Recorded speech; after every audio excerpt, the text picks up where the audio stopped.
Politics? What politics? Hi there. Welcome, everybody, to Cast Iron Wednesday. And of course, as we say every week, this is a tradition that many YouTube cooking channels have been doing, or at least the smaller cooking channels, including mine. We've been having fun playing with cast iron on Wednesdays for at least the last several years or so, because, well, hey, it gives us something to do and it gives us an excuse to, well, play with our cast iron here live on camera. And no, I'm not being suggestive about that. No, not one bit, despite the fact that cast iron is so big and hard. And okay, anyway, hello to everybody who has been kind enough to come into my kitchen tonight, especially the ones who have been showing up here on a regular basis for the past, well, few years now, actually, considering that we are at about 4.5 years into doing these live videos almost every Wednesday. I can only thank everybody who has been kind enough to show up to be here, including regular names we see like Rick Stumbow, for instance, or Cast Iron with Honey Badger, Greg Hart and William Hurt, and R.T. Scott, and hello, Cynthia Wesley, and Val's Black Cat's Rules. And hello, Jimmy Langford, and hello to all of the regulars who are here almost every week, and as well as hello to new folks here who are might consider coming in to again just to see what this channel is like, because, well, hey, we're here to have fun more than anything else, and that's why I said initially that there would be a no politics rule in effect tonight, especially considering we are talking the subject matter that we're talking about tonight. And that, of course, has to do with eggs. Namely that, yeah, I know the price of eggs has been skyrocketing lately. And unfortunately, there is a lot of politics involved with that. Or at least people have been making it into a political issue. But we're not going to do that here tonight. I've had quite enough about politics, especially with some of the stuff that just happened only today, which, again, I'm not going to talk about. Rather, I'm going to talk about preparing a few things here that do not involve eggs, especially for that reason. Because, you know, I mean, eggs, of course, especially are for go into a lot of regular baking dishes that we make in cast iron, and so that was one reason why I decided that we were going to have some fun and just make some popular and easy cast iron baking dishes without eggs. And so the first one I'm going to start off with is probably at least the one that's going to take the most effort, and that would be banana bread, because who doesn't like banana bread? And yes, as well. Hello to everybody again, to Clico and Fatty Meats and everybody. Yeah, we are getting started here with some banana bread. Yeah, the three things we're going to be making here tonight are banana bread, chocolate cake, and cornbread. And in addition to saving money by not using eggs in these, I found just about all of these ingredients here I already had here at home.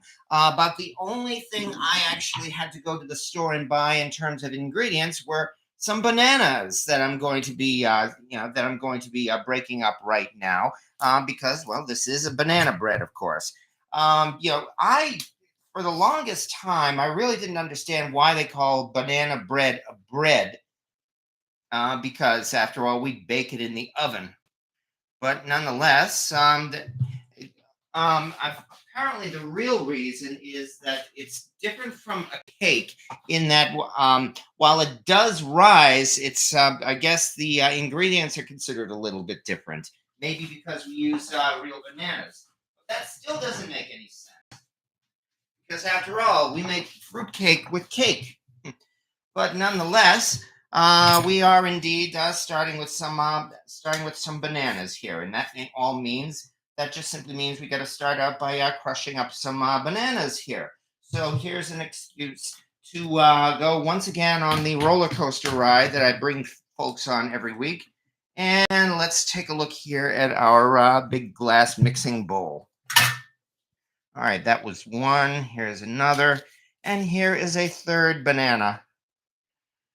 I got a bunch of 6 bananas and ended up eating 3 of them because I love bananas. Let me get rid of these peels here.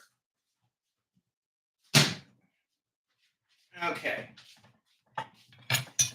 And I know you're supposed to use overripe bananas, which I was not able to find immediately at the store, but these bananas will work just fine here.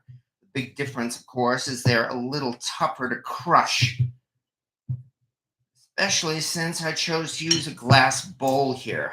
Nonetheless, this still will not take long to make more of a banana type mash here. And thank you guys. Oh, yes. Well, thank you. And as well, happy birthday, Mercy. Yes, thank you. We had what's in the fridge pizza. What's in the fridge pizza tonight? Yeah. What? Yeah, believe me, clean out the fridge night is definitely one of our favorite recipes, even pretty much on any cooking group that we go to. That's one reason why I really enjoy the cast iron cooking crowd, whether it's the cast iron cooking groups on Facebook or here on YouTube or the like. Because, most of the cooking that we all do here in our cast iron is everyday family cooking, which is, of course, the best kind of cooking. I mean, rarely do we do this for cooking competitions. And of course, every so often, special occasions come up, birthdays, weddings, holidays, and so forth. But most of the time, we get to use our cast iron for everyday dishes. And indeed, banana bread is really something of an everyday dish, too. And I, for one, don't have a problem with that. I use slightly green bananas for bread. Gives it a fresh, less sweet taste. Well, yeah, that's true, especially since this is going to be really using your traditional banana bread ingredients, and that included brown sugar. So this is going to be a sweet banana bread pretty much no matter what. It also means that after this is all done, I'll be taking it to my friends. Okay, yeah, that actually did not take too long. Okay, which means once we do this, the next step is we are just going to have to start mixing our ingredients, and that includes some melted butter. So fortunately, that also is an excuse to bring out some cast iron. Namely, my favorite butter melter is definitely this cast iron pan I have here from Birmingham Stove and Range. This is the Lady Bess series cast iron skillet, which, as you can see, has a wooden handle, and I've used this to melt up half a cup of butter. Hmm. All right, because I know the cost of everything is going up, but butter so far is still not as bad as it was a few years ago. I don't know. Well, we'll see what happens in about 6 months or so. Hey, I found that he who bends over. Okay, yes, if you say so, Fuzz Fork. Nonetheless, I'm not going to be doing any bending over tonight, at least not until I put these things into the oven. Right now, just mixing in melted butter and the bananas, which is certainly sweet enough in itself. Okay, or you drop your phone.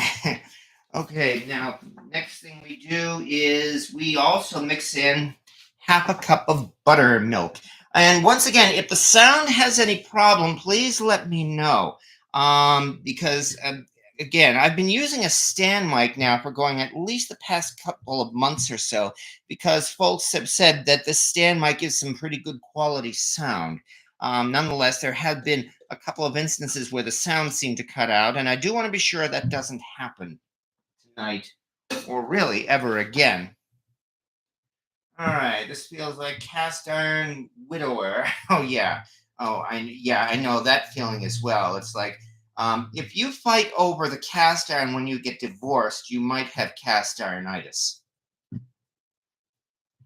Anyway, we're so far actually we've got a quite nice, soft and liquidy batter in the making so far. To this, next thing is we do throw in 2 teaspoons of vanilla extract. And yes, specifically, this particular batter will not include eggs because, of course, that's the whole point. So the real question is this going to be too liquidy or too dry? Well, I guess we're about to find out. Eggs, of course, are a binder and a leavener. There we go. There's 2 teaspoons of vanilla extract. And as I mentioned, the funny thing is that all 3 of these recipes are going to essentially use the same set of ingredients. So we're going to be seeing this over and over here. Next will be, okay, next will be 1 cup of brown sugar, which I have right over here. Brown sugar, of course, gives banana bread its unique taste. You could indeed use regular sugar, but it doesn't have quite the same taste, which is one reason why we mix in brown sugar into cookie dough as well. It has that unique flavor to it. And that will take care of the wet ingredients because sugar is generally considered to be a wet ingredient. And so we just simply mix it all together. I'm using a spatula here. It shows again how easy this is to make. Also, because my whisk is going to be used for something else in just a little bit. Anyway, this certainly did not take long. Yeah, I know there's still clumps of banana in here. That's pretty much inevitable. All right.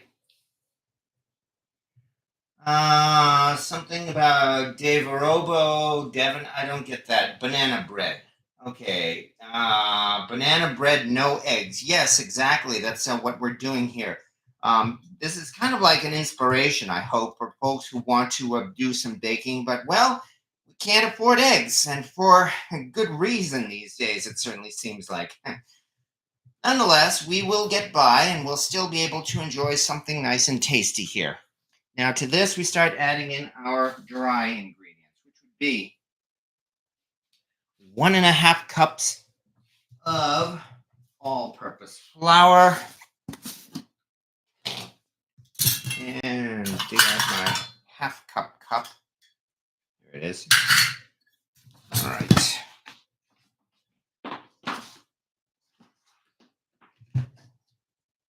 One, 2, and I don't need to even this out. There we go. 3. Next,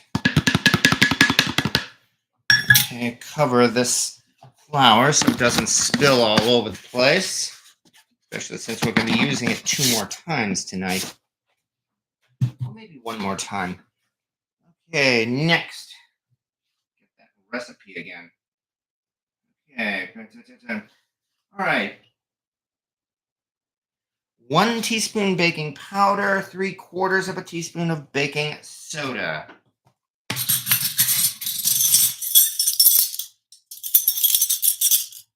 Here is the baking powder, and this teaspoon is still wet. So let's get out a 1/2 teaspoon.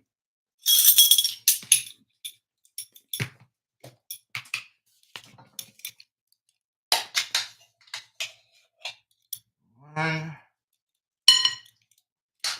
2. Yeah, I've pointed out before that I do indeed like making my recipes from scratch. Not very often have I made box cake mix or the like, and I have no problem whatsoever with people who regularly use box mixes for their baking. It's all your preference.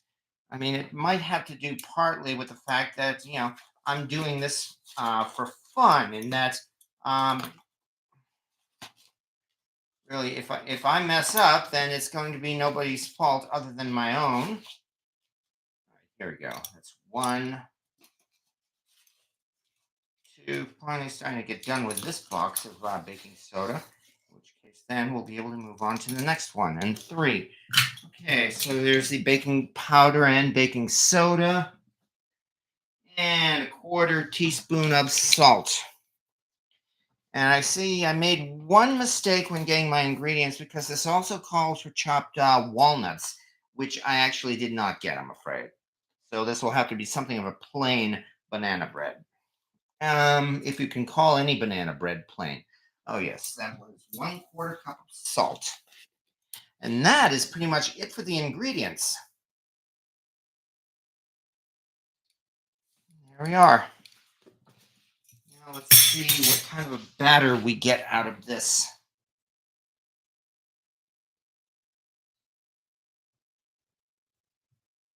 Well, it looks like it is coming together nicely.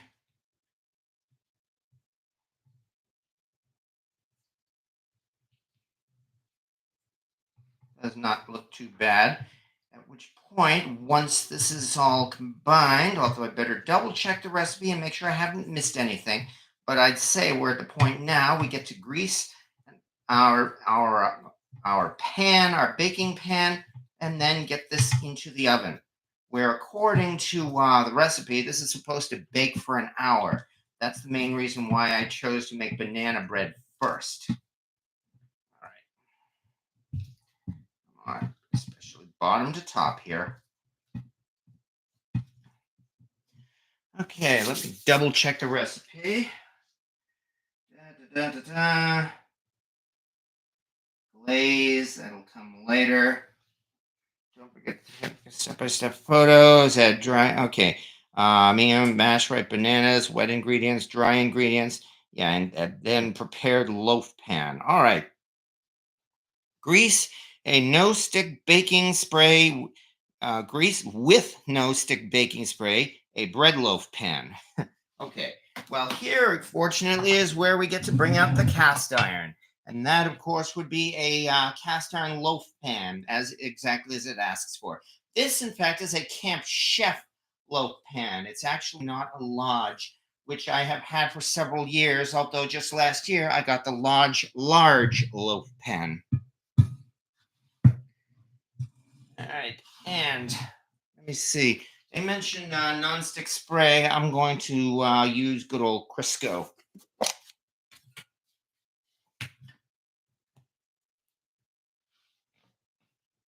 means generously, get this in view so that you can see it, generously coat this pan with Crisco, especially the sides. I don't want to get my hand in the way.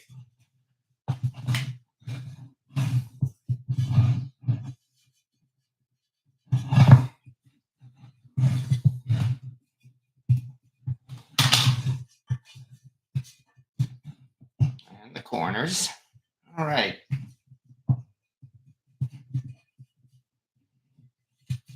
Love my Camp Chef. Yeah, Camp Chef is good quality stuff. People always diss Asian made cast iron, but I would say that Camp Chef is probably on the same quality as Lodge. So that actually, I would have to say, I think would be high praise. All right. And there, our pan is all prepared. So now we just simply put in the batter. Try not to spill this or drop the bowl. Plop.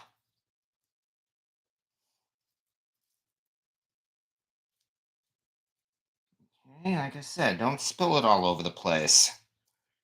Which you've never seen that happen before in my kitchen. No, not one bit.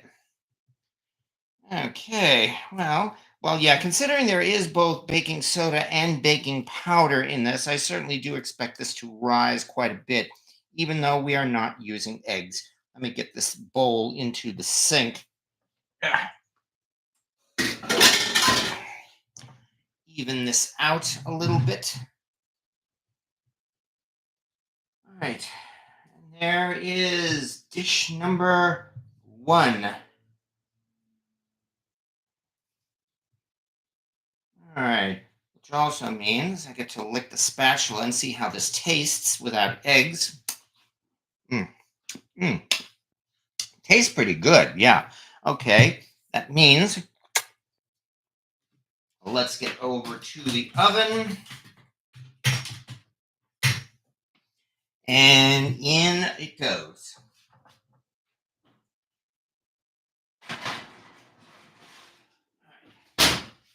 I have a cast iron skillet preheating on the top shelf as well. That is going to be for the cornbread, which will come later.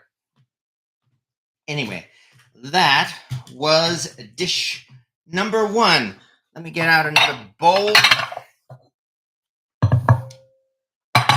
My hands are still a little greasy. Let me wash my hands. Right about here, I guess.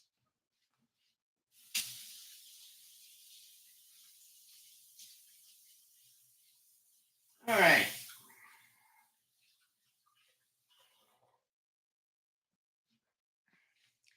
Now let's check out a few comments before moving on to number two.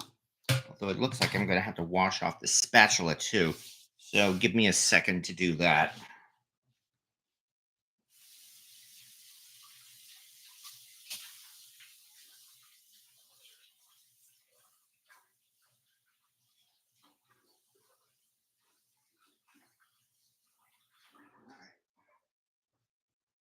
There we go.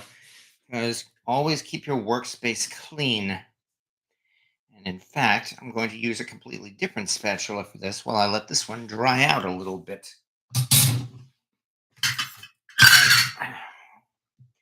Now for the comments.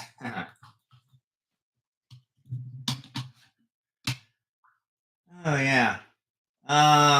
Today I paid $5.37. Where did I just see that?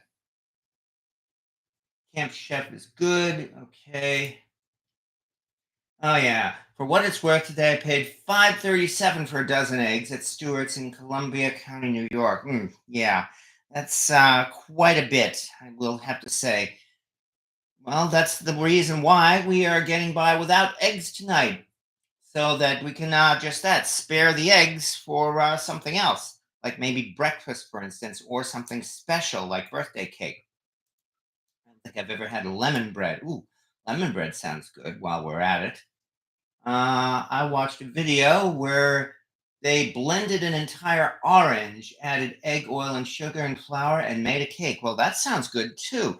Yeah, that boy, that does sound very good. Frankly, it's something I think I might even want to give a try. Although we do have something else on the menu for a cake tonight, and that is going to be chocolate cake.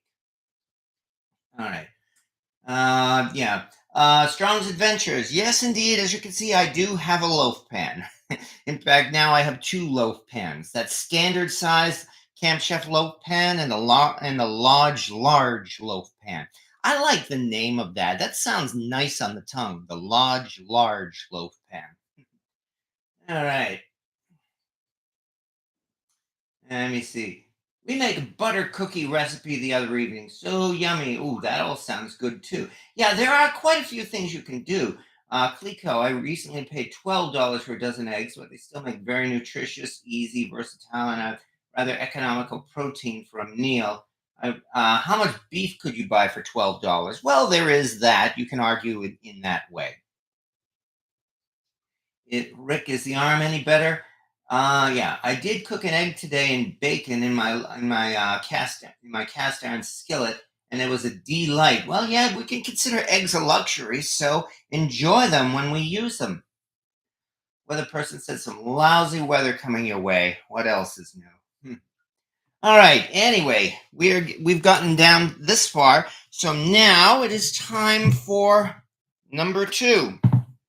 And that would be chocolate cake. And this, in fact, is the one that I wanted to make before I got the idea of making the other two recipes as well tonight, because this is one I've made a number of times before.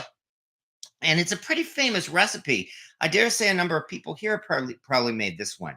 And I have the link to it on the description of this website of this video tonight, and they call it wacky cake. And the reason why it's so wacky is because again, you don't use eggs or milk.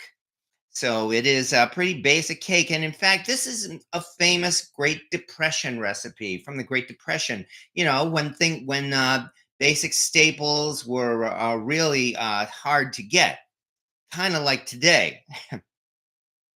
And that means, well, considering that, I'm going to be sure to be using a cast iron pan from the Great Depression for baking this cake as well. So Right now, let me see. Hog Wild. I made cinnamon rolls with evaporated milk today. Holy moly, it was awesome. Posted a video on that. Oh, yeah, I think I saw that one on TikTok since you mentioned that. My chicken and dumplings, all of those sound so good. Jumbo size eggs are one of the cheaper choices where I shop. All right, let us get started, which means I got to change my browser on my phone over here to change it to another tab. Here we are, Wacky Cake, which, like I said, I have this on my own website, Cast Iron Chaos. And to this, the initial video I made for this, where I made the whole thing right in the cast iron pan. I'm using a bowl separately this time in the hope that this will help prevent the cake from sticking. But we will find out soon enough.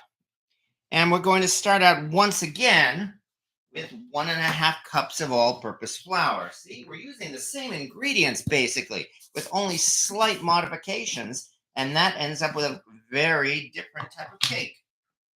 All right, so here's my half cup again. Here comes another 1,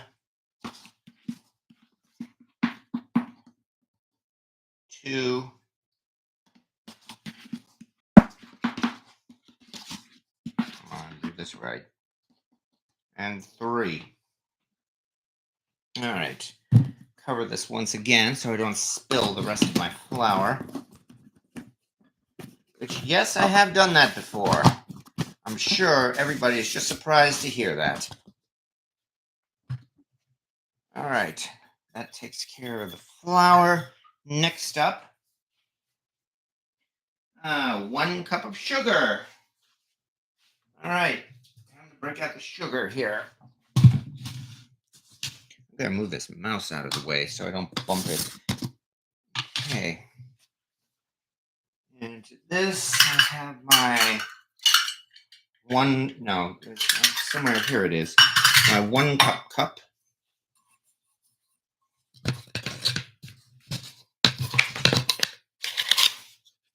Now, I did not have a chance to pre-measure the ingredients for all 3 recipes tonight.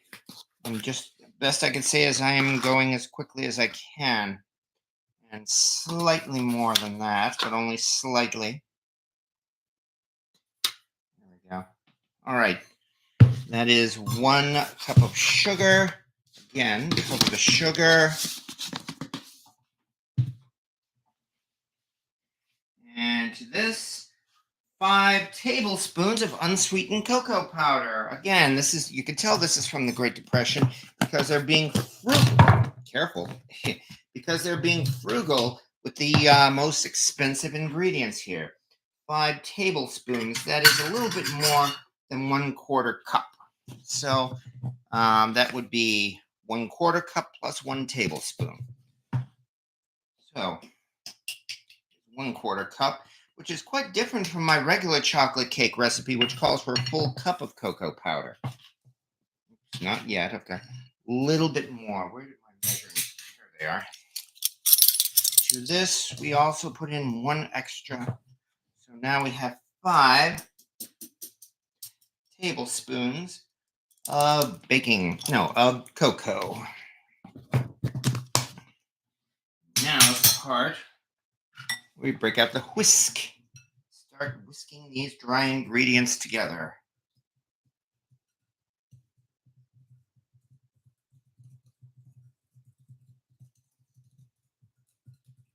Okay. There we go. That actually came together rather easily.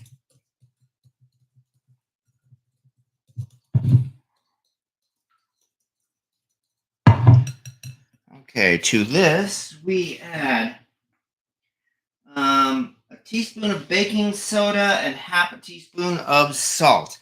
That was a teaspoon of baking soda and 1/2 teaspoon of salt. So to this. Okay, good. The teaspoon was wet earlier and now it's not. That was fast. Here's a teaspoon of baking soda. half a teaspoon of salt coming up.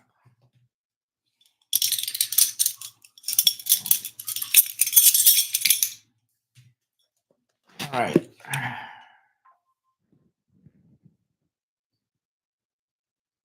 Okay.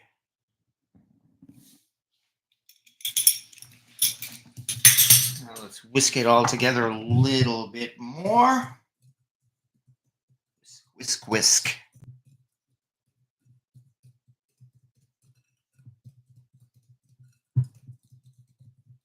Oh, yeah. Oh, you've made this cake, Val, and I wouldn't be surprised. As I mentioned, this is actually quite a popular recipe, and it is. It makes a really good cake, too. Okay, all right, that's it for the dry ingredients. Now we do 6 tablespoons of vegetable oil. 6 tablespoons are, let me see. We've got 1/4 cup, which is which is 4 tablespoons. Might as well use this one from the cocoa.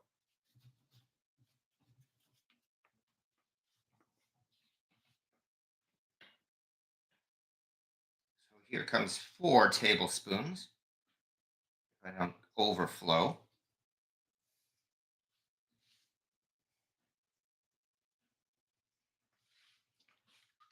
Now, like before, cover the container. Actually, I shouldn't have done that because I'm not done with the oil. Well, I suppose that's not a bad habit to have. Now, 2 more tablespoons of this. Come on. Well, again, I don't want to overdo it.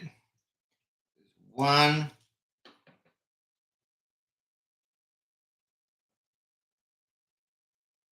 2. Okay. And now I get to cover the container. Let's get all a little bit more.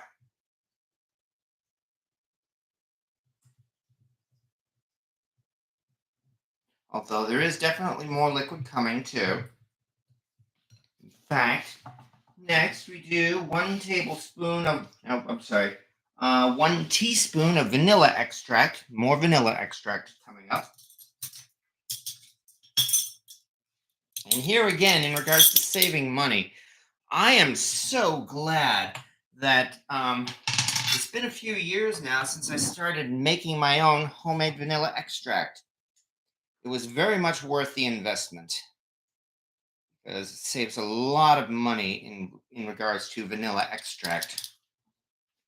That is one of those projects I highly recommend your family give a try if you don't mind investing some in the initial vanilla beans, because again, in the long run, it is very, very much worth it.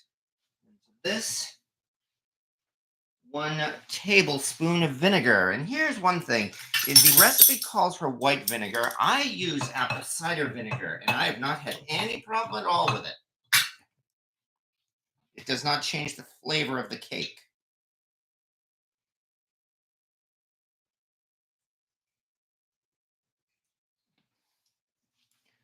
All right, so that will definitely mix in with the baking powder.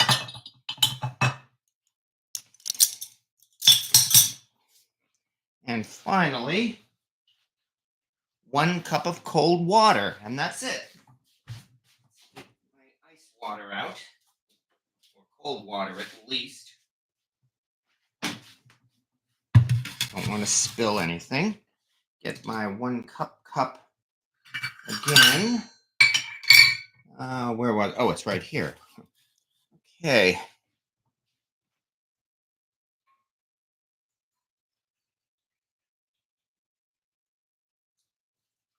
And there we are. Now we start whisking as soon as I put this water back in the fridge.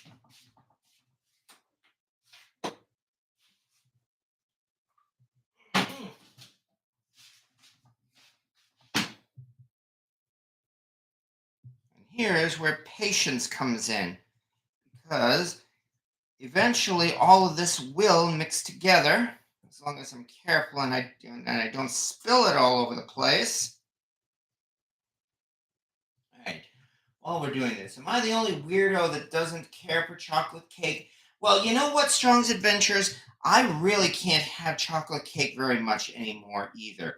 At least the recipes I've used, I've found that the chocolate cake in particular gives me an incredible sugar rush, the point where I actually feel nauseous, like I feel sick. And so, because of that, I've had to seriously cut back on my chocolate consumption. Not completely, but I definitely do not make as much chocolate as I have before. No, correction. I definitely do not eat as much chocolate as I have before. I still love making chocolate cake and cookies and brownies. I just give them away. Okay. Looks like we've got a layer on the bottom here, so I've got to really mix it all together. Okay, now we're getting somewhere. And that did not take very long. We most definitely have ourselves a batter here. Scrape the sides one last time. Yep, because there's still little bits, air pockets. But there we go. Here is our cake batter. Nice and easy. We would have been filling that bucket and passing the water to put out a fire. Okay, wow, I've never heard of that before. Oh, yeah, it's actually not tired yet, but it's an old wives' hack. Ronald's still too cold here. Okay, anyway, yeah, as you can see, this is actually a nice looking chocolate batter now. So let's get some use out of it, which means I want to put this aside so it doesn't spill. And it's time for more cast iron. And this is one I have not used very often in these live videos. This is my late grandmother's cast iron skillet, in fact. This is a Diamond 8 pan, generally believed to be among the last generation of cast iron skillets made by Favorite Stove and Range after they were acquired by Chicago Hardware Foundry. So I would probably date this to about the late 1930s. In other words, the Great Depression. Because I certainly thought it might be nice to, since this recipe comes from the Great Depression, we might as well bake it in a pan from the Great Depression, which means I get to break out the Crisco once again and grease this pan right here. All right. Ratio is what I posted. I guess it's a real thing. Okay. Can't believe you never use the applesauce hack. Oh yeah, using applesauce as an egg substitute, I believe you're talking about. I can't say I have used it either, as much as I love applesauce. And yeah, thank you very much, Whamming Yeti. Yeah, like many of the pans in my collection, there is a story behind this. In that, as I mentioned, this is my late grandmother's pan. In fact, my dad, when before he passed on, he actually gave this pan to me to restore because decades of use had given this pan a crust so incredibly thick that you couldn't even tell where the actual pan was. Sometimes when you come across those really, really crusty cast iron pans at flea markets and the like, this was one of them. I had it in my tank, the electrolysis, for about 3 days, in fact, but it managed to really strip it all down to the bare metal. And when I showed the restored and seasoned cast iron skillet to my dad, he didn't think it was the same pan. So, yes. And after my parents passed away, individually, that is, I then ended up inheriting the family cast iron, and that's when I ended up acquiring my grandmother's pan. In fact, I tried to give this pan to my brother, but he actually did not accept it. So I have been using it myself. Anyway, there we are. Nice, simple grease pan. And here comes number two. Now, the difference here is, again, that when the banana bread is supposed to be baking in a 350-degree oven for 60 minutes, whereas this one is going to be baking in a 350-degree oven for 35 minutes. So, yeah, That's not going to take as anywhere near as long. And my hope, in fact, is that they might both be done at roughly around the same time. So let's get this going here. The disadvantage to that is I'm going to have to wait until these two cakes are done before I turn the oven temperature up to 400 degrees, which is what we will need to make cornbread.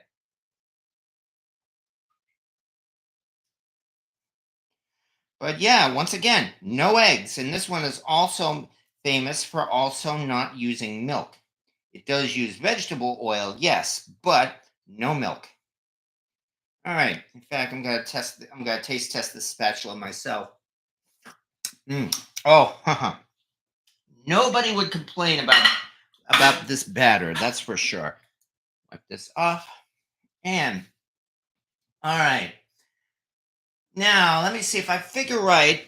Um, since the what is it? The banana bread is supposed to bake for 60 minutes. I don't think it's going to be done till about 20 past 9. I hope that's not too long. On the other hand, well, actually, you know what? I might end up cheating.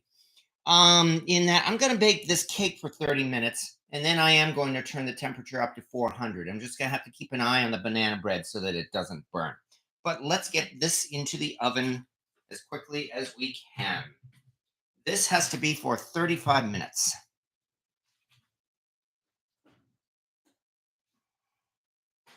All right. And there's number two. So we've seen a couple of pieces of cast iron, not doing too badly now. Better put this in the sink too. And wipe up the extras. Try to keep my workspace clean. Looks like I think I gotta get a sponge out, in fact. Okay. Anyway, 2 for 2 so far.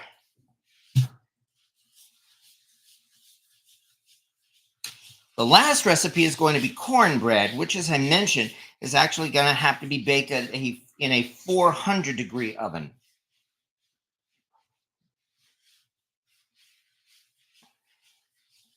But we will see how it all works out. All right.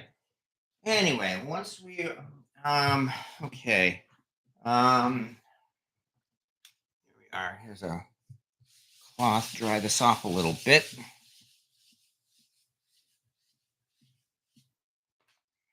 Now for that, okay, let's see what I've missed here. Time for a second oven. Yeah, I know what you mean, Jim Glatar. Um, Back in my original apartment, which was like about 2 apartments ago, my mom, in fact, had given me a convection oven. And yeah, I did indeed use it at the same time as my regular oven. Unfortunately, that convection oven, I think it died. Yeah, if I remember right. I don't believe I gave that one away. So, regrettably, I am back down to one oven at this point. Okay. I use applesauce instead of oil. That all sounds good too. And it's like pure apple, pureed apple pie. Well, the key to good applesauce is butter. All of this sounds pretty good in itself too. I put cinnamon sugar on my applesauce. Oh, we're talking a lot about applesauce here. And well, that's not a bad thing. Maple syrup time. Okay. Oh, I see. Yeah, that's right. It said you can use applesauce as a substitute for eggs, hence the ratio. One egg equals what does that say? 1/4 cup of applesauce. 2 eggs equals half a cup of applesauce. 4 eggs is 1 cup of applesauce. And yeah, these days the applesauce probably costs less than the eggs, unfortunately. So maybe or maybe not, considering that, as you just said, you've got 4 eggs there. It makes 1 cup of applesauce. Do applesauce containers have 3 cups in them? It's something I might have to look at just out of curiosity. Anyway, you're going to be eating high on the hog with all these delicious recipes tonight. Well, there is that, and thank you very much for that. As I said, what I'm probably going to do is cool them off overnight and then, excuse me, bring them to my friends who I've described already. My friends from Jamaica, where they've got quite a few kids who would certainly be more than happy to enjoy this chocolate cake and this banana bread. Hmm, See, you got lost in the group. Okay. Hey, Crisco the Pan. Yes, I did. So far, I'm doing my best to avoid any unnecessary chaos tonight. Like forgetting crucial steps, even though I did forget to get crushed walnuts for the banana bread. Let me peek in the oven and see what it looks like so far. Ooh, we are off to a good start already, even though it is in a little less than half an hour, and that banana bread is only halfway done, allegedly. Let me show you what the oven looks like right now.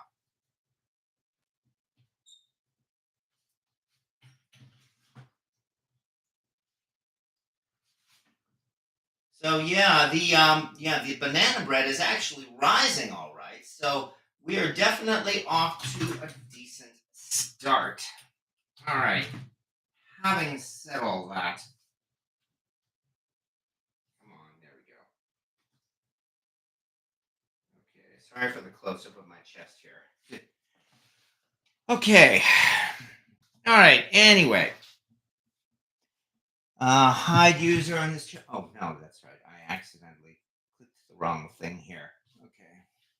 Okay, but yeah, I did get the idea of making these recipes tonight because, well, just that.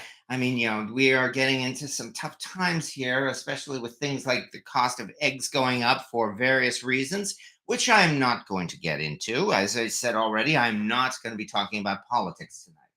Um, and however, this bird flu epidemic that is sweeping the country certainly has had an effect, that's for sure, on the price of eggs. And that's why we are doing this tonight.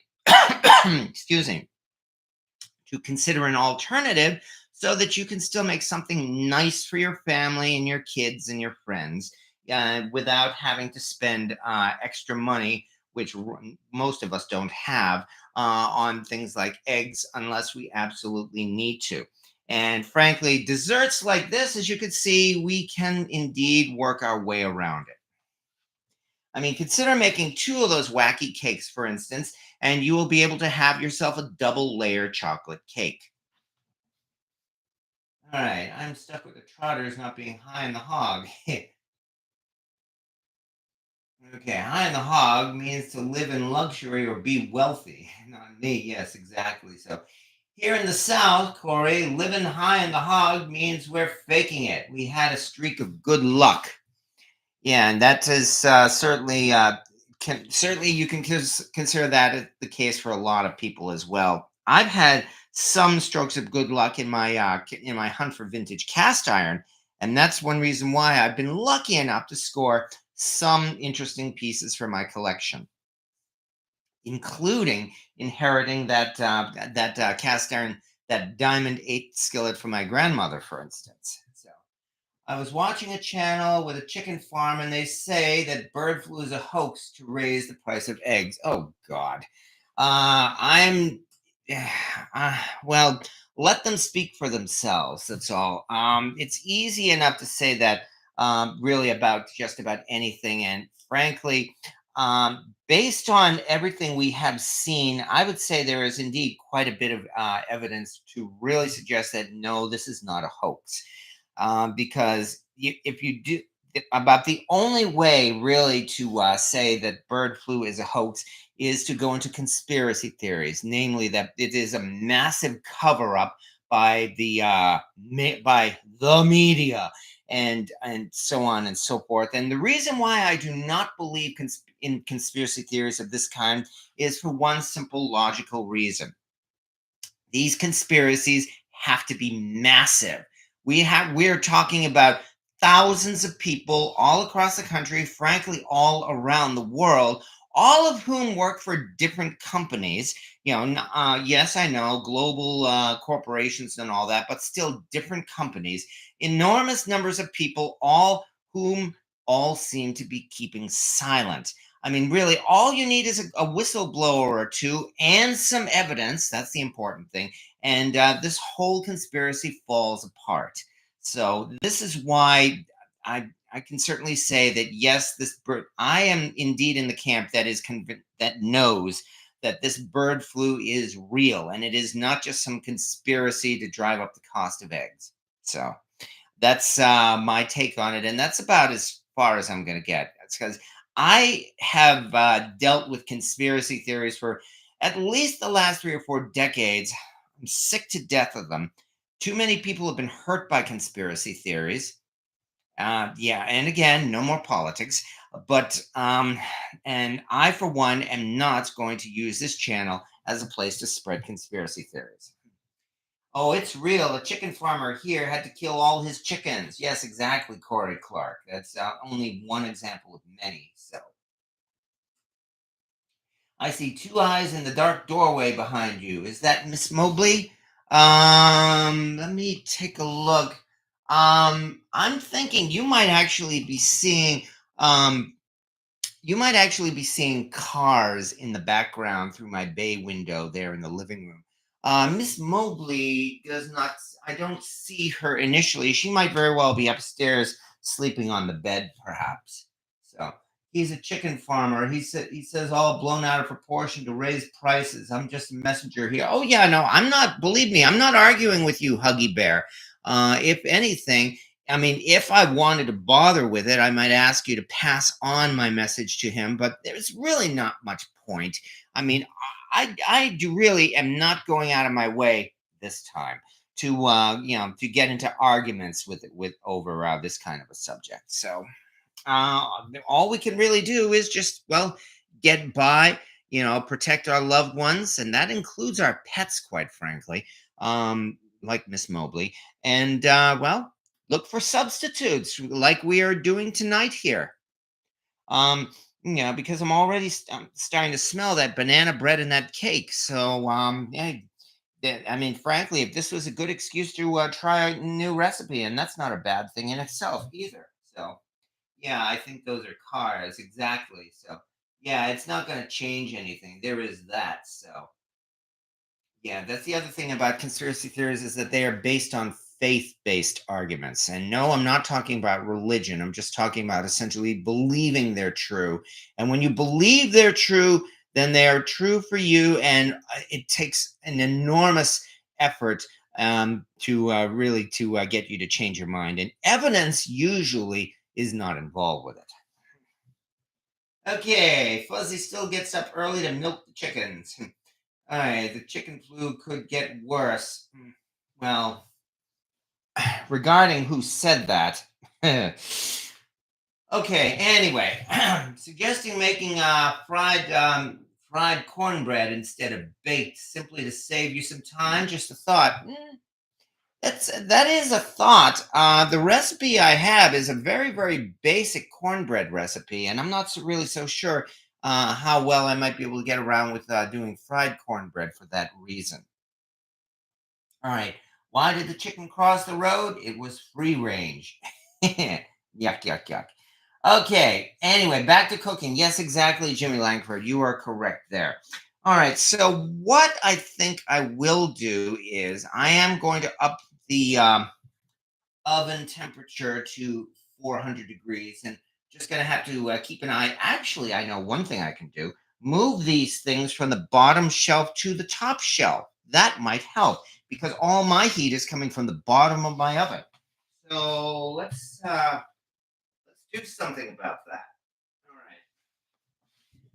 right. Do a little bit of switching around here. That also means I get to break out my heavy hands or gloves. Okay. I also have to be careful, especially so that the cake doesn't fall. It's looking pretty good too. Gently. Actually, before I do that, let's put this up here.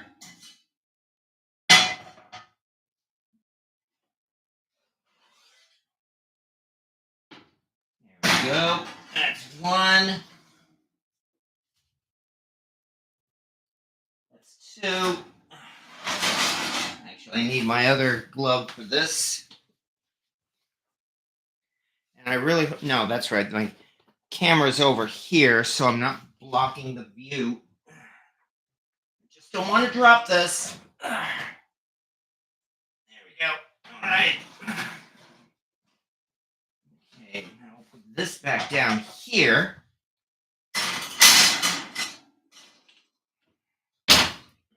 Now the temperature goes up to 400. So either I'm going to ruin these cakes or I'm not. Anyway, but they might stick buzzards or smelly birds. Oh, stink. Okay, I thought you were talking about the cakes. Okay. That's not bad. Okay. Anyway, they're building a Costco near you. Well, I've never been to Costco myself. I haven't had that opportunity yet. I understand there's one in Syracuse, about an hour away. Chicken feed is way high. It was costing more to feed chickens than it was to buy eggs. Ooh, I have my own chickens. All right. Let us get down now to some cornbread. Oh, yeah. Here we go again with the cornbread. All right. That means get down to another bowl here. I'm hoping this bowl isn't too small, actually. Maybe I should dig out a bigger bowl at this point. Don't have a glass one, but I do have a metal bowl.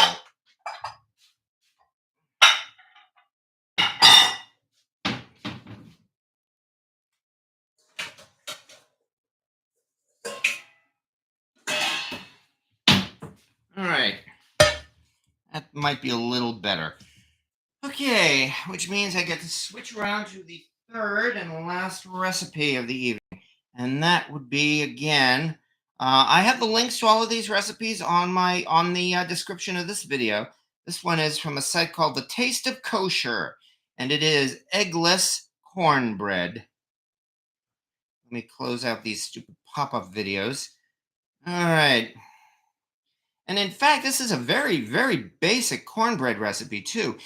Even without the eggs, it only has 7 ingredients. So, this one even does not talk about preheating the cast iron pan. But of course, if you want to make a good nonstick cornbread, you gotta preheat the cast iron. Okay, now this one goes for 1 cup of cornmeal. Yeah, don't drop that. All right. 1 cup of cornmeal. No, that is wet now. I'm running out of. All right, looks like I'm gonna have to use my 1/3 cup and do 3 of these. So 1,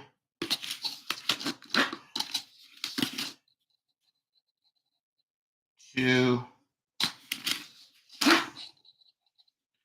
3. Cover this. So far in the years I have been cooking, we're talking like 14 years, only once so far have I gotten mealy bugs in my cornmeal, and hopefully it will stay that way. Okay. This one also mentions 1 1/4 cups of all-purpose flour, and here's one thing that I do differently when I make cornbread, in that rather than using flour, I use masa harina, which is corn flour.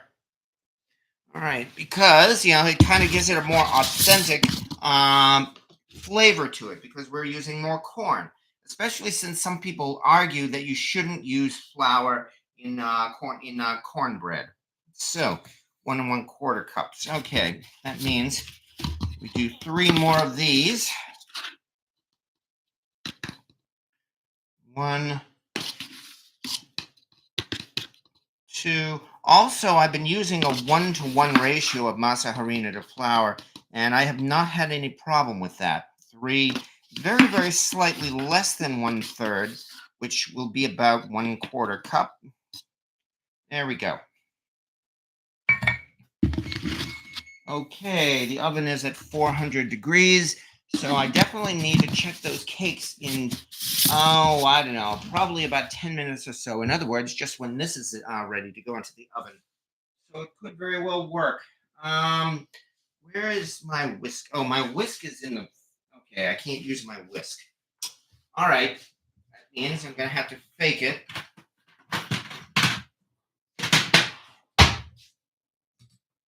Because I had used my whisk to mix the chocolate batter, unfortunately. All right, so we will just put all of this together as best as we can. Actually, I know what to do. Where did that go? Okay.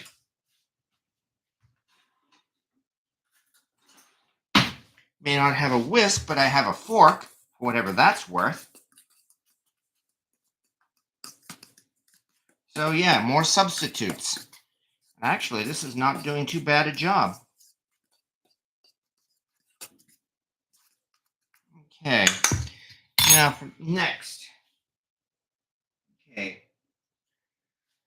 3/4 of a cup of white sugar. Oh yeah, here's the part that where people are really going to be mad because guess what? I'm using sugar in my cornbread. Oh no. 3/4 of a cup of it, in fact. That's a lot of sugar. More than I normally use in my own cornbread recipe. All right. Then to that. Yeah, I can hear people turning off this video already. Okay. Into that. 1 tablespoon baking powder, which is pretty much a standard, I think, for cornbread. Let's see what I have for dry. Actually, instead of doing it this way, let's do another. Was that a tablespoon? Yes, it was. Let's get out another spoon.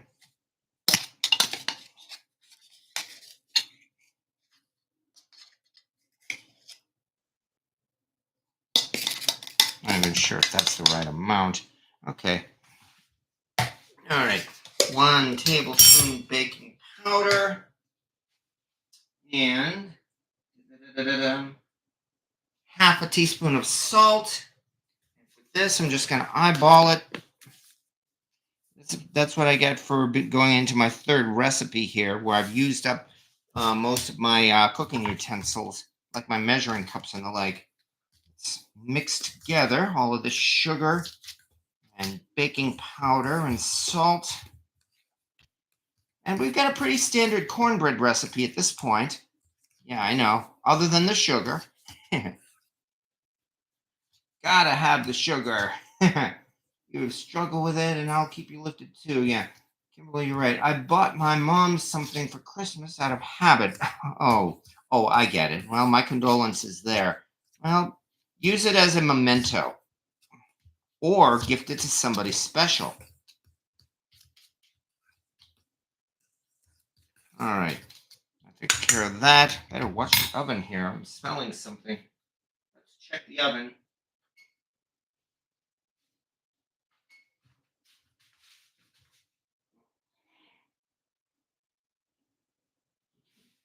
So far, it looks okay. All right. Where was I? Oh, yes. Okay. Oh, yeah. Here's the part that's different because we're going to be using now 1 1/4 cups of water. Yes, water in this cornbread. This is exactly what this recipe calls for. So, where is my measuring cup for that? Okay. Oh, I know.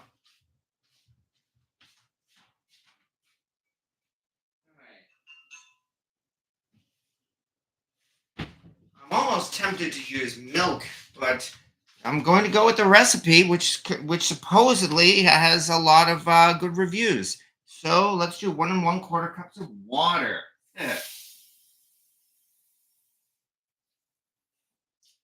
I wonder if this is a first for people. Water cornbread. One.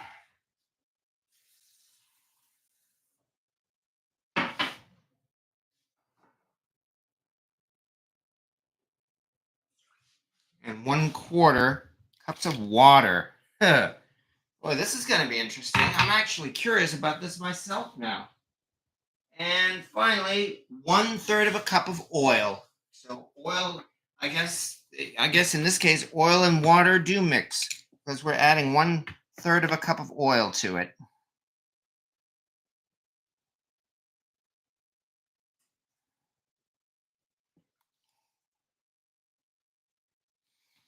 All right, I'm gonna cover this up, and let's see what kind of a batter this makes.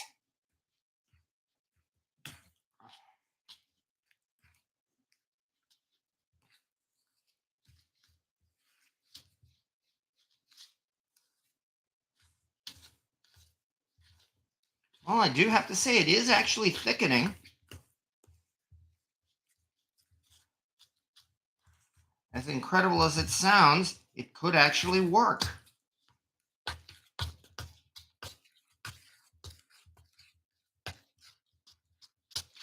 fact, now it's actually looking thicker than I would expect for cornbread batter. However, again, since we're not using eggs, I think that must be the idea. All right, so far so good. I think what I'm going to do is put this into the oven. Well, maybe I should check those other cakes. Because, yeah, again, I really do not want them to burn. So, let's hold tight here for a moment. Get out the trivet. And let's take a look first. Where is it? I'm looking for my cake tester. I know I have here somewhere. Nuts. Come on. It's my Rebel cake tester. There it is. All right. All right. Well, let us see how things are looking. Oh yeah, gloves. Here we are. Let me check the oven right now. Both of these are looking pretty darn good at this point. All right. Let's bring out the chocolate cake and test it.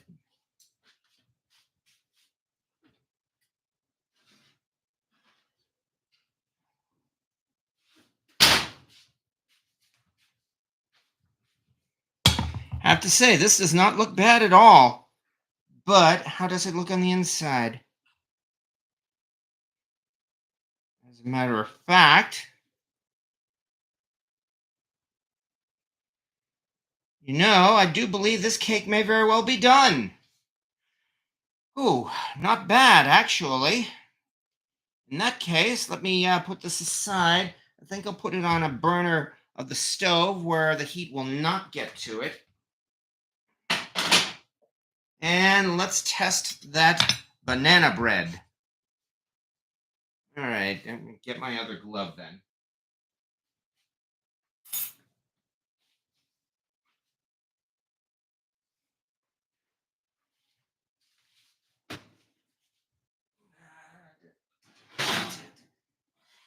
Okay. This is also looking not bad at all. Huh, is this a spinner? That's surprising. Okay, nonetheless, here's our banana bread. Well, let's test this one out, shall we?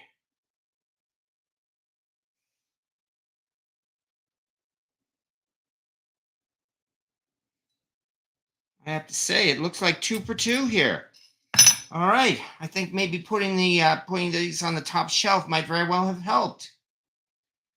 You test chocolate cake by eating it. Well, you've got a good point there, WC, that's for sure. It's a cake teaser. All right, make sure. Oh, cake tester, right. Make sure it's a cake tester. Does it say cake tester on it? As a matter of fact, yes, it does. So we know it is, in fact, a cake tester and not an illegal hat pin. So, yeah, when I learned that story about these cake testers, I have to say I developed a lot more respect for it. All right, let's put this. Actually, might as well leave this here because I do believe we have it. Okay, it's really just a matter of letting these things cool off. Well, no, actually, not true. I do have one more thing to do. Let's get that cornbread into the oven. So let me move this to the side for now. And we get out my cornbread pan. Say hello once again to lucky number 7, a gate marked cast iron skillet, which I've actually used quite a few times now. And as I said, this is my cornbread pan. So let us do what we usually do. And actually, I need to dig out the corn oil.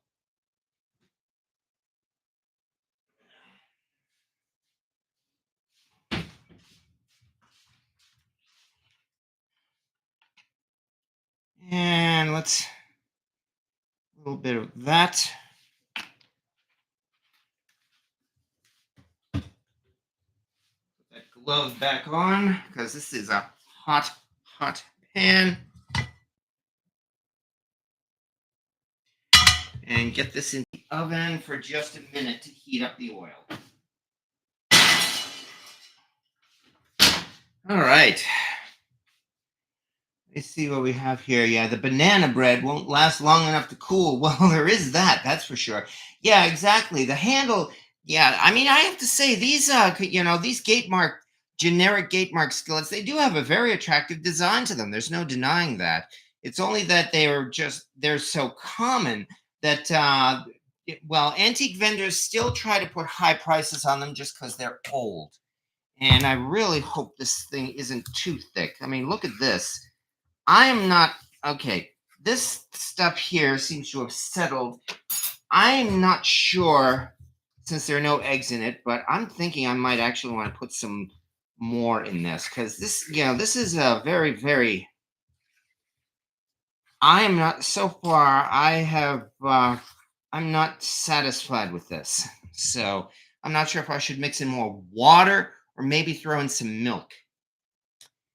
On the other hand, again, I have to remember there are no, yeah, scrape those sides, yes. To remember, there are no eggs in this. So, yeah, add some milk. Yeah, so, okay.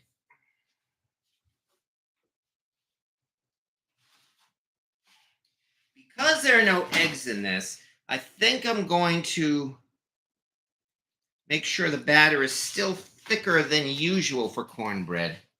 However, right at this moment, this is still too thick.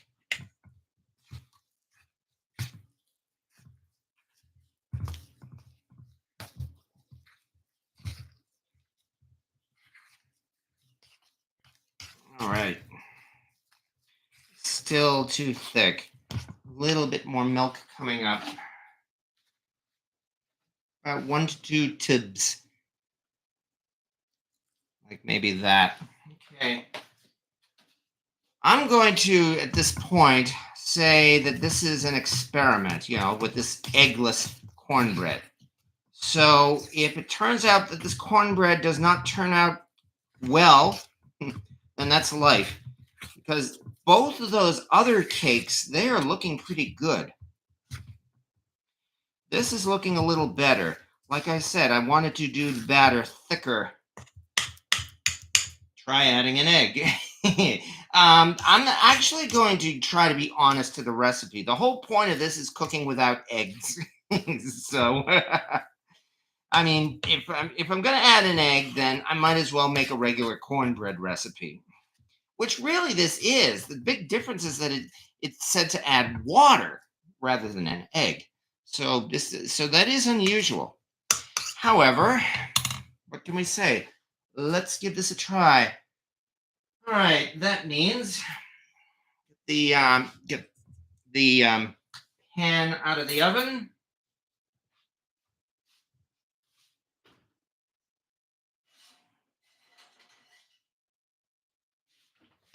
And anyway, here's a little bit more liquid because you are supposed to.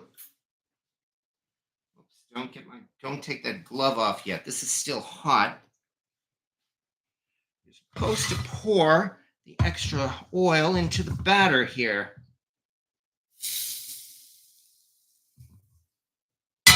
All right. Let's mix it all together.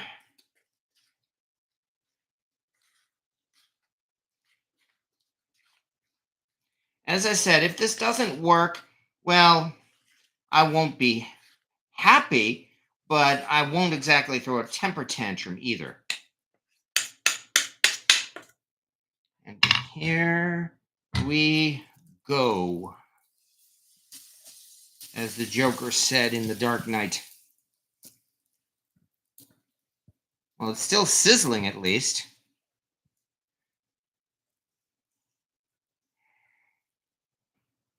Very solid consistency.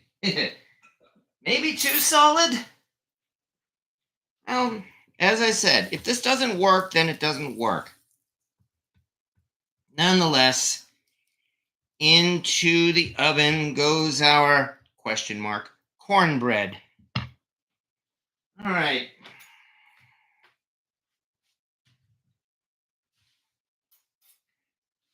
I've been surprised before with these recipes. So let's see what it looks like when it comes out. All right. Ugh. So far, so good. Okay. Looks like a decent batter. Well, we will find out. That's for sure. When they wanted to eat their sourdough. Imagine the surprise the other party got when they went to go eat their sourdough. Sourdough banana bread, huh? Sounds interesting. However, if nothing else, let me put this milk back in the fridge.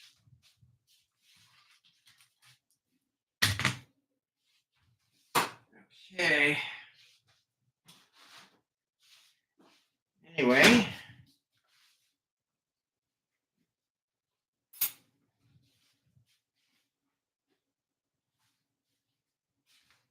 Say though, this banana bread does not look too bad.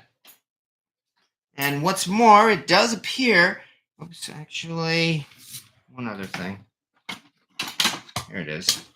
It does appear as though it is even coming away from the sides. So we are definitely off to a good start here.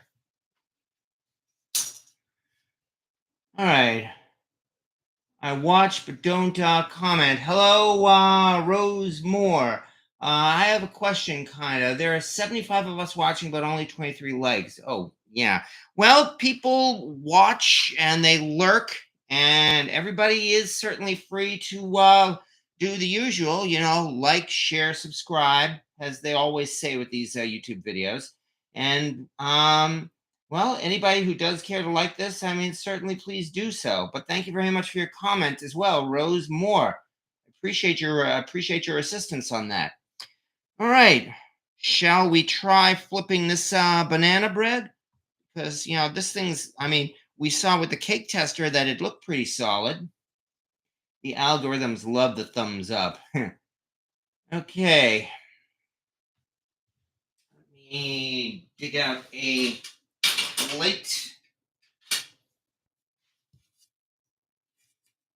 Actually, let me separate this one more time.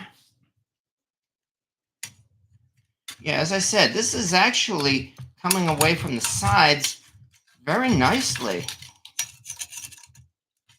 So, unless it sticks on the bottom, I guess we're going to see how it turns out. Whoops. Blank, of course, I just hit the camera. How nice. Okay. Anyway, do this carefully, because I know this pan is still hot. Actually, let me get these other things out of the way. It would be just my luck.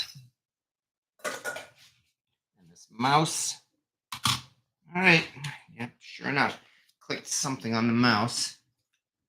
There we go. Okay.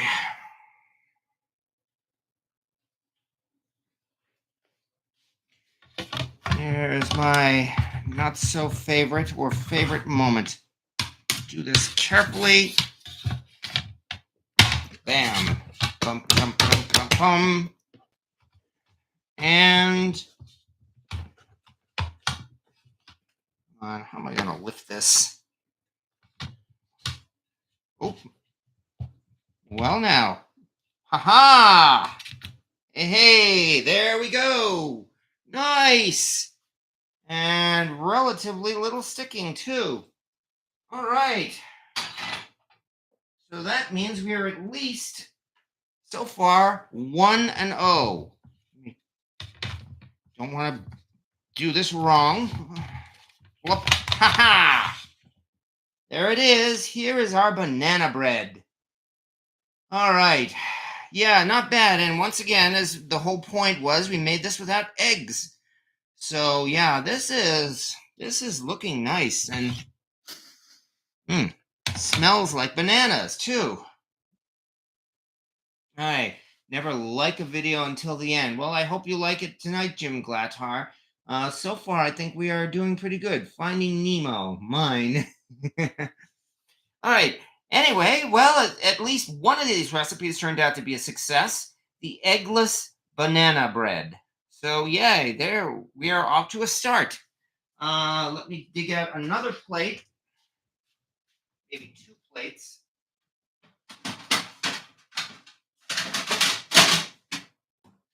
Because this is the one that's supposed to be the star of the show. Let me move this out of the way.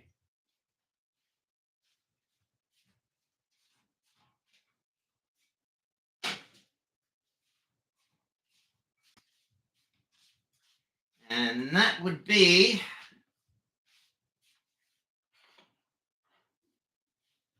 the chocolate cake. Which also looks not bad at all. These things do tend to settle after a little bit. But once again, I'd have to say it looks like, let me hold this together right. It looks like it could very well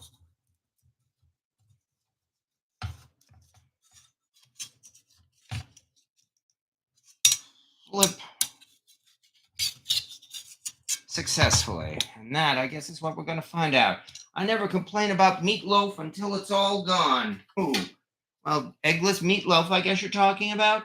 All right, if we don't know better, we could say you knew what you were doing. Yeah, I know.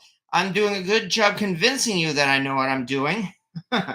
Only those of us who've been here long enough know better, which is why, okay, eggs are just binders and add structure to cakes and breads, which is why there is a good chance that we might very well be successful. But of course, there's only one way to find out, isn't there? How am I going to do this? Let's do it this way. Okay, and hold this carefully. Plop. All right, here we go. Uh-oh, it's stuck, it's sticking. Let me try again. Nope, it's sticking, it's sticking. All right. It's stuck. Okay, which means I'm going to just have to serve it right in the pan. Okay. So be it. Fortunately, it did not break apart, but I did try lifting it, and it definitely did not come out. All right. Put it back in the oven for 5 minutes. Well, that's one possibility. Chocolate hubcap. Pretty much, yes. Try tapping it on the cutting board. All right. Why not? Move this out of the way.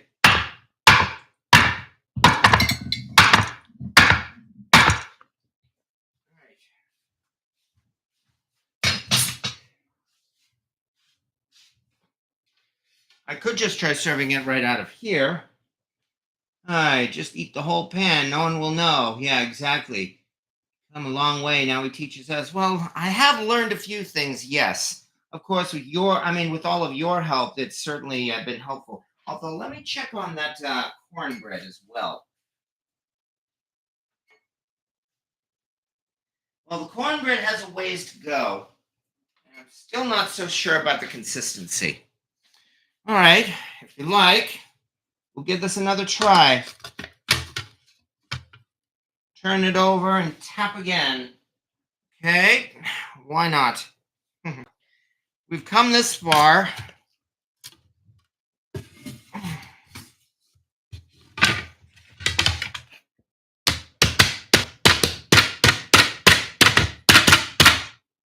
All right, now that we've done that, what happens?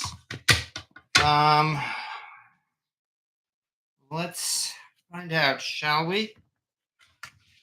And the answer is, it's still sticking. All right, see, it's sticking. Okay. All right. Based on that, I think I'm going to have to just serve it out of the skillet here. What can we do? So, the original recipe actually just simply says to serve it out of the original pan too. So, did you grease and flour that pan? No, I did not. I greased it, but I did not flour it. So be it. All right, that means again we'll have to do it the hard way. So be it. Okay, well. Okay, if you heat the bottom on the stove for a minute, the grease will liquefy and release as it should. I'd run the knife around the edge and see if it is just stuck to the sides. Well, I already did run the knife around the edge. It is not stuck to the sides. So that means it is stuck to the bottom, unfortunately. All right. That's the key. You have to put a little dusting of flour in there. There is that, Glen K. I will not disagree with you on that. Okay. All right. We are getting close to our time anyway, but I'm still thinking of, let me see. Let me bring up my recipe one last time.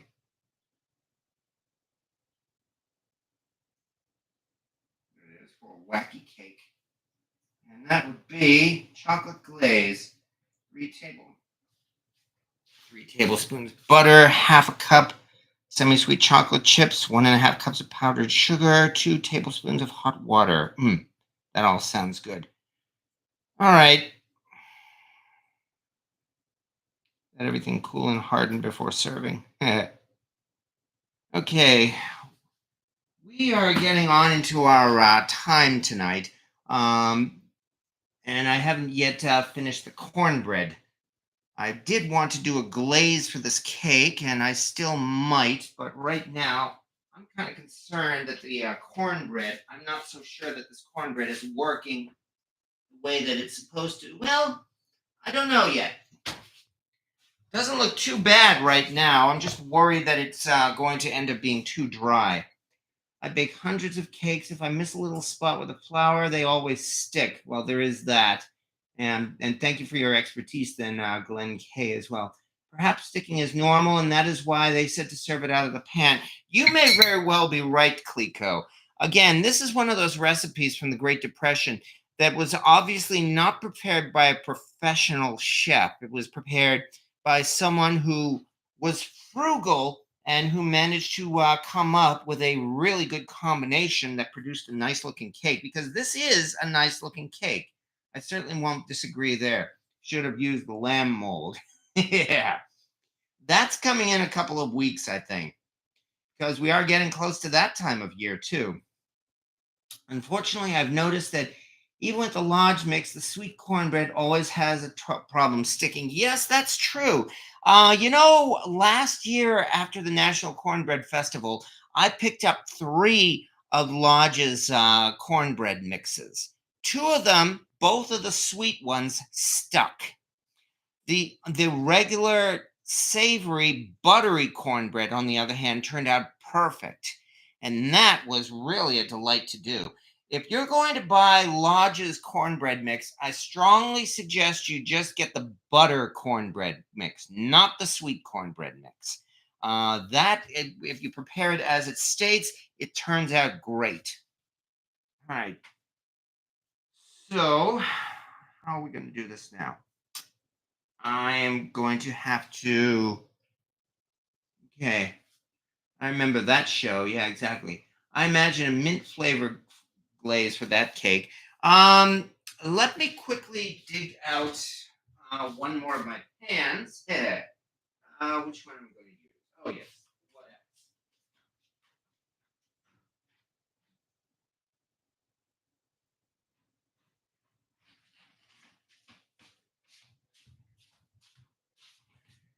Because here's an excuse to bring out yet another cast iron pan. And in fact, let me move this over to the stove top. Here we are. Don't want to trip. Okay, now it's too low. Let me move this up a little bit. There it is. Behold the Birmingham Stove and Range cast iron saucepan. And into this, I'm going to remove this, and let's see what we do here. All right, melt butter and chocolate in a saucepan and then add powdered sugar. Okay, that seems easy enough. I need to get 3 tablespoons of butter and half a cup of semi-sweet chocolate chips. Which sounds good to me. So, dig out a little bit more butter. Actually, let me turn the heat on. Not high. In fact, I probably don't want it any more than just a low heat.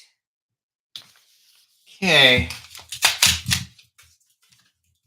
Just digging out the butter quickly. At the same time, I've got to keep an eye on that cornbread in the oven. I have to admit, I'm not having much faith in that cornbread, but I could be wrong. I will give it the benefit of the doubt. However, to this, there we go. Okay, about that much butter. Come on. There, plop. The rest will go in the fridge.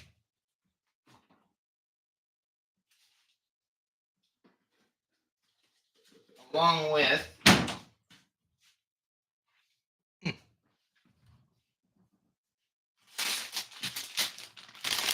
to this, we will also do half a cup of chocolate chips, which is another thing that's become quite a commodity lately, hasn't it? Especially since I need some scissors to open this thing up. Yeah, yet another regular baking item that has become incredibly expensive lately. I mean, that's why the Halloween candy and the Valentine's candy and the Christmas candy all cost so much these last few months. And they're all for different reasons. Political reasons,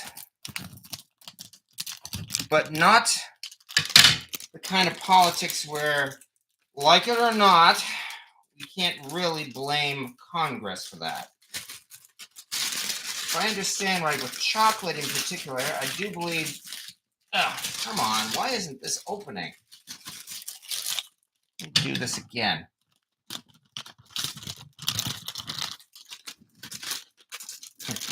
These KitchenAid scissors really are not working as good as you might expect. There, finally. Oh yeah, and after all that, I actually tore the bag. How nice. Maybe about that much for the glaze, because we're talking about half a cup.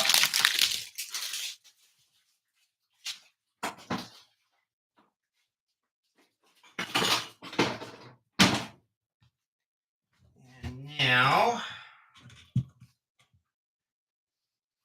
take this out. There we go. Okay, this is still cool. All we really have to do is melt together butter and the chocolate. Yeah, because I know there are really two ways to properly melt chocolate. One is the way I'm doing right now, which is where we mix it in with butter or other kinds of liquids. The other is the bain marie, the where you actually put the chocolate into a bowl over a bowl or pot of steaming and boiling water. However, this does a pretty good job in itself, and this is not taking long at all. I have this stovetop here only on under medium heat. So I just have to be careful not to burn it.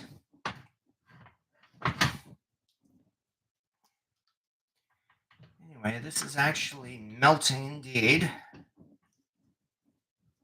Make sure I'm not missing anything with my ingredients here. Okay, good. Semi-sweet chocolate chips or semi-sweet melting chocolate. Then we do 1.5 cups of powdered sugar and 2 tablespoons of hot water, of all things.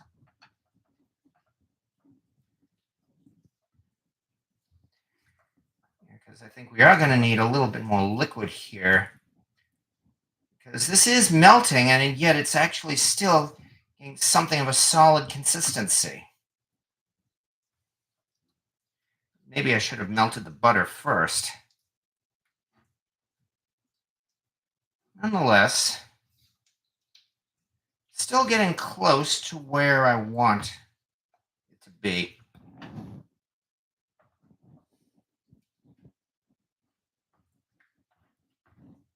Okay. Let me check that cornbread. Okay. All right. Excuse me 1 second. Carefully while I check the cornbread.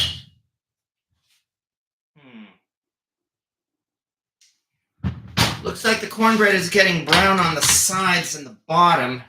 The top still does not seem like it's changed color. I'm gonna give it a few more minutes. While at the same time, still trying to melt this butter. Butter is almost melted.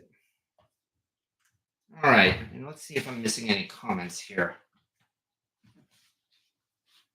Okay, perhaps 1 tablespoon of Crisco. Well, there is that. Do not add water to that chocolate. It will lock it up and you will need to use butter to thin it down. Okay, point taken there. I will consider that and maybe just simply add a little bit of milk rather than... Well, I hope that came in right. Yeah, point taken. I will not use water because I don't want to lock up the chocolate. Although it is actually finally starting to get more of a liquid consistency now.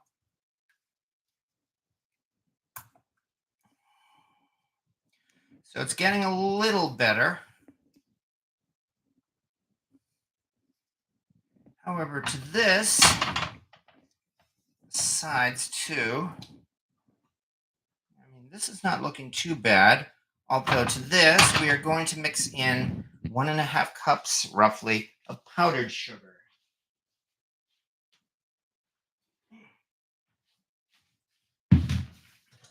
Thing about powdered sugar, and believe you me, I learned this the hard way, is that you definitely need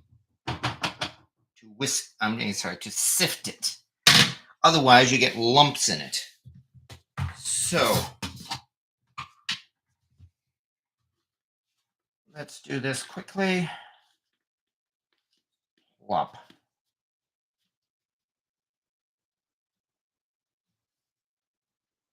go. And yeah, like you said, I will use milk rather than water on this. Just want to get this in as quickly as I can. Come on. Little by little. Actually, let's get this back here. Sorry about the view, folks.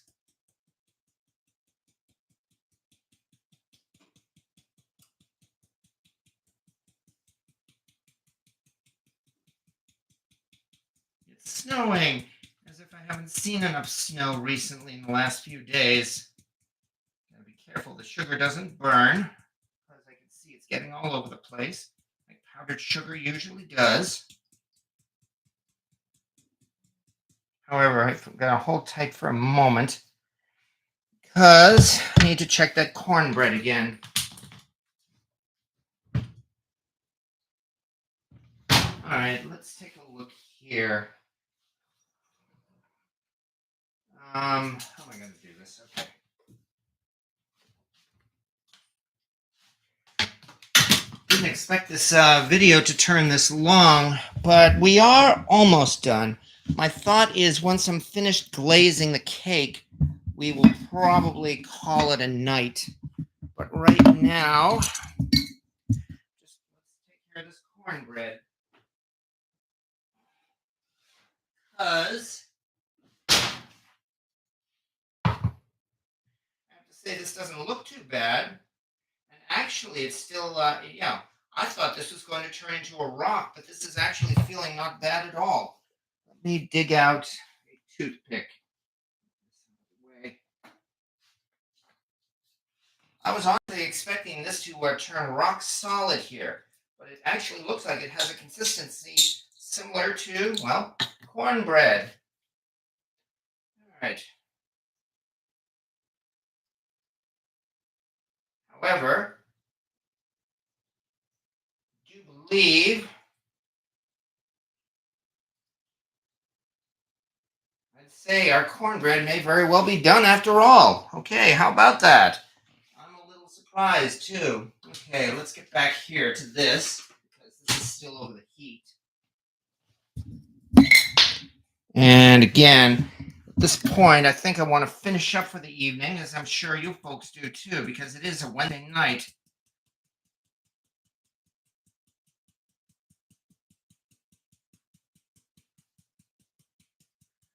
All right, I'm going to call it here. Into this, let's put this cover on this powdered sugar, and let's throw in a little bit of milk, not much. One other thing I learned about powdered sugar glazes is you only need like maybe a couple of tablespoons of milk, if even that. Like maybe that much. Oh, it's definitely hot on the bottom though. This thing is actually hissing and bubbling. Still. Okay, let's turn off the heat.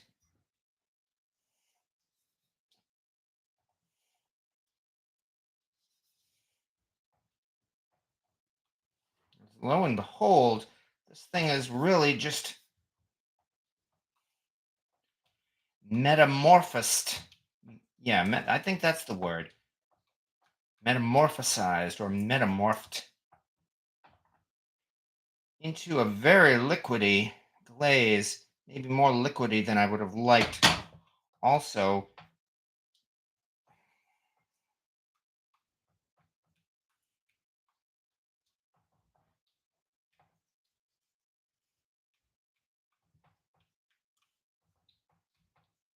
but at least it didn't burn. All right, let's see what we have now. Okay, the chocolate cake will come out once it cools longer. Seems to me chocolate cake takes a long time to cool before I can flip it. Just an observation. Well, we could certainly consider that as well, honey badger. That was like 1/3 of a cup of milk. I was certain it was only like a couple of tablespoons or so. Nonetheless,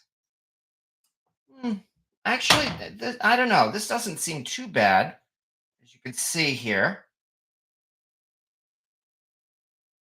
Not too bad for a glaze. All right. Then he said crock pot. Now you know why they're tender. Add more powdered sugar. Well, I could do that. I don't see why not. There is a little bit more powdered sugar left. Also, this was hot. I did turn off the heat.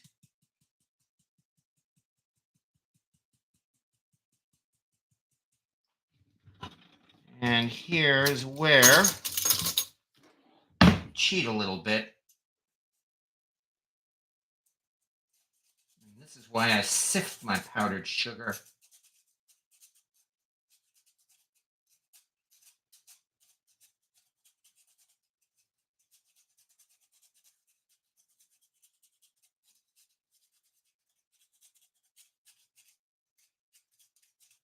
I still actually had all of this left, so this may very well help, thanks to your advice, folks.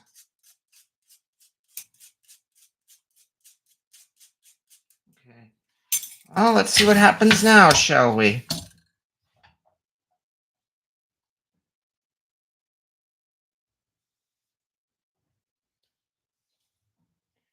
Hey, I do believe this has helped.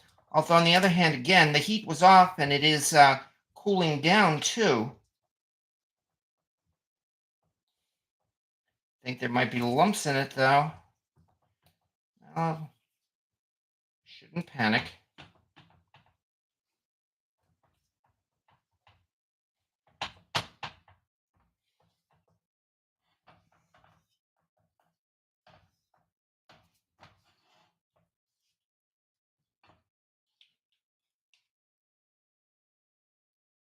That's actually looking pretty good. All right. I think I'm just simply going to glaze the cake right there in the pan. And then I will put the whole thing, including the cast iron pan, into the fridge. And that should take care of that. All right. Meanwhile, we've got this cornbread over here. It's time to move this over. Carefully. Carefully. Don't want to knock everything over here. All right, move the microphone back over here. Okay, this is cool enough now for me to lift with my hand, which is good. Over. Turn off the oven heat. Because we've got to make one attempt at least. Let me put this milk back in the fridge for the last time.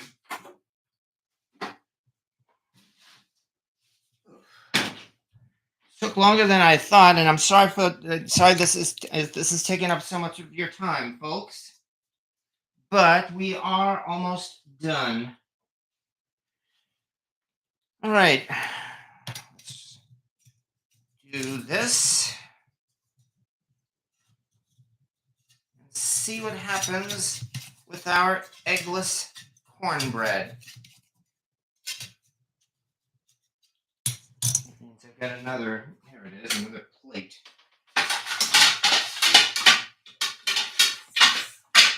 Okay. All right. We are almost done, so thank you again for your time, folks. In fact, let's see what happens right now.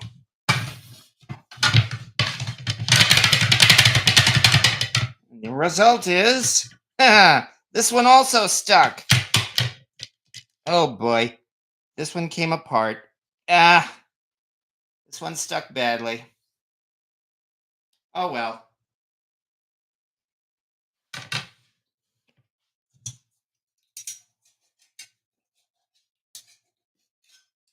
So it goes. Okay, so that means we're kind of like 1-1 here tonight.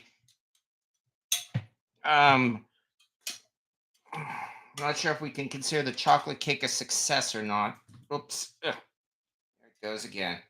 Oh dear. Okay. And that is how it goes, it seems like.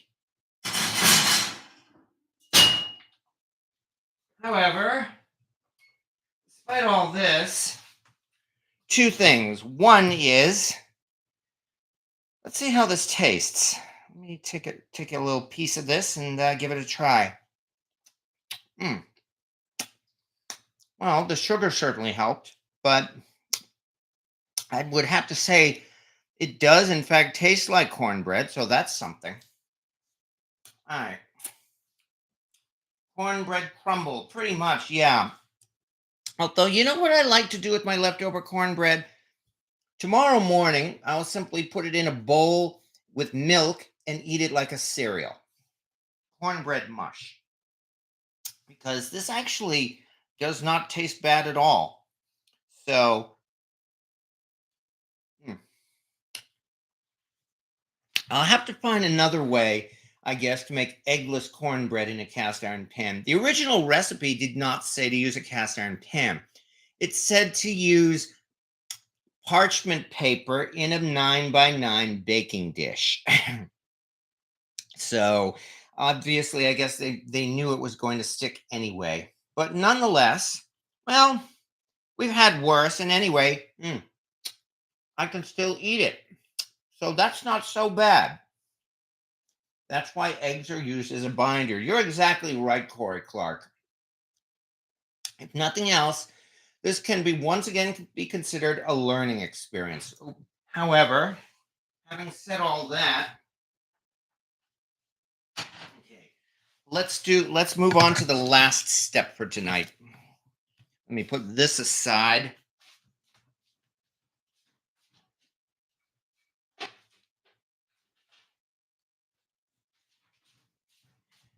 And let's bring that cake back out. I'm going to simply serve it right out of the pan here, and that means it's time now for the glaze, for whatever it's worth.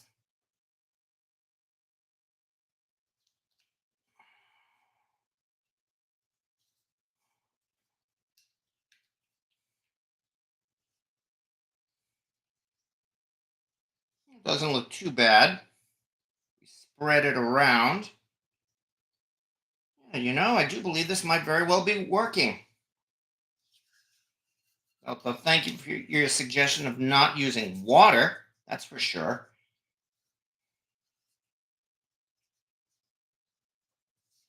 All right. There we go. Spread this around so it doesn't look like there are lumps on it. It's thick enough. It actually, in fact, well, I have to say, as far as looks go, this does not look bad at all. It's cool enough I can even lift it up for you. Take a look at this, folks. Here is our chocolate cake. Oh, yeah. Oh, man, and this certainly smells like it. It's not like you wasted expensive eggs in the recipe. Touche, honey badger. That was the whole point of tonight. So, yeah, I mean, in a way, I guess you could say none of these were really a complete failure. This stuck in the pan, yes, but I'm just decided I'm going to serve it right out of the pan. So there we go. We've salvaged ourselves a chocolate cake. And man, does this smell good. I have to say that. So in fact, what I'm going to do is stick this whole thing in the fridge, cast iron pan and all. Because yes, you can put a cast iron pan in the fridge. I've done that quite a few times. All right. Not serving eggs are expensive, but I dropped one making breakfast. Insurance and said adjuster will be out tomorrow. Cute. And then, can't forget this one, by the way.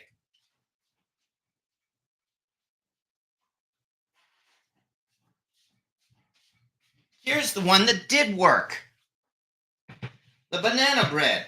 And in fact, this is still warm too. So, on the whole, here we go. Here's the result of our efforts tonight. And thank you for taking. Oh, wow. We're almost 10 o'clock. This is taking longer than I thought. But here we go. We have banana bread. We have chocolate cake. And, well,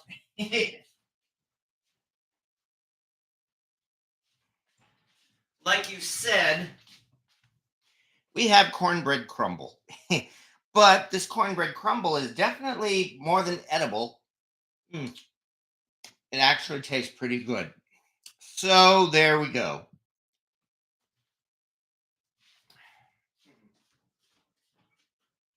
All right. Okay, that means time to start wrapping things up. And so I can definitely say, if nothing else, that okay, while tonight was not a smashing success, it definitely was not a failure either. Again, I still have these three dishes here, all of which we can certainly very much eat. As I said, I'm going to have the cornbread like a cereal in a bowl tomorrow. The banana bread and the chocolate cake I'll be able to serve to my friends. And so there we go. Eggless recipes. So like you said already, Honey Badger, at least I didn't waste any expensive eggs in these dishes tonight. And especially this chocolate cake. Oh man, does this ever smell good. I don't think anybody is going to complain if it sticks a little bit when it comes out of the pan. So yeah. Oh, and so that's how it goes. Yes, and thank you very much again, as always, Val's Black Cats rule. So, and Glen K, let it cool before you put it in the fridge, or the chocolate will blush. Okay, all right. Well, we are getting on to it anyway. So I would definitely say, but thank you very much to everybody. Not a failure at all. No, that's true. A failure would be if I couldn't eat it. I mean, my mantra, as I've said many times, is that in cooking, there are a few disasters and many learning experiences. Fortunately, we can still eat the learning experiences. And I will have no problem serving these learning experiences to my guests. So, on the whole, I would say we've got a success here. And if nothing else, well, we can start looking forward to next week, because next week is the last Wednesday of February. And you know what that means? It's Walk Wednesday again. So, there's an excuse to do some more cooking in the cast iron wok. So, we definitely have something to look forward to. And hopefully, it's not going to be quite as cold next week. That's actually going to be something of a bonus as well. So, yeah. Well, thank you as well to 4M Morris family for the nice words. Yeah, crumble up, add stovetop stuffing, and there you have corn. You have close to a cornbread dressing. Yes, exactly. The whole point is that despite how it's stuck in the pan, definitely it can still eat it, and that's indeed what we're going to do. We're not going to waste it. That's for sure. Yep, Greg Hart. Next week is Walk Wednesday. And so, yes, good night, Granny Graham. And thank you very much for taking your time. That I did not expect this to run this long, but that's my own fault for trying to make three recipes. And well, the three recipes, as I said, they didn't turn out too badly. So, yeah, Zoom board meeting at 7 Pacific. See you all next Wednesday. Exactly, Clico. And see you as well to Cast Iron with Honey Badger and Rick Stumbow and Hog Wild, yes. And everybody have yourself a good evening, folks. Thank you very much for sticking around, for watching me make a fool of myself in the kitchen again. But as I said, this really, these things really are not much to complain about. More importantly, once again, they are going to be eaten. They're not going to be thrown out. So that in itself means this has been a good night. It's been fun playing with cast iron as always, and it's especially been fun chatting with all of you as this has been happening. So thank you very much for your time, everybody. Thank you for taking part. And we will, of course, do all this once again next week. So thank you to everybody, to Huggy Bear and WC, Dorothy Clay Gardner and Val's Black Cats Rules, Rick Stumbow and Clico, and to everybody. So have yourself a good evening, folks. And as always, we'll see you next Wednesday.